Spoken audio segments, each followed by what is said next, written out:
Paris ഒളിമ്പിക്സിൽ പുരുഷന്മാരുടെ javelin ത്രോയിൽ നിലവിലെ സ്വർണ്ണ മെഡൽ ജേതാവും ഇന്ത്യയുടെ സൂപ്പർ താരവുമായ നീരജ് ചോപ്ര ഫൈനലിൽ. ആദ്യ ത്രോയിൽ 89.34 മീറ്റർ ദൂരം ജാവലിൻ പായിച്ചാണ് താരം ഫൈനലിൽ യോഗ്യത നേടിയത്.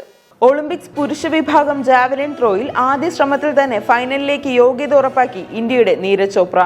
84 മീറ്റർ ആയിരുന്നു ഫൈനലിലേക്ക് യോഗ്യത നേടാൻ താണ്ടേണ്ട ദൂരം. ആദ്യ ശ്രമത്തിൽ 89.34 മീറ്റർ പിന്നിട്ടാണ് നിലവിലെ ഒളിമ്പിക് ചാമ്പ്യനായ നീരജ് യോഗ്യത ഉറപ്പാക്കിയത്.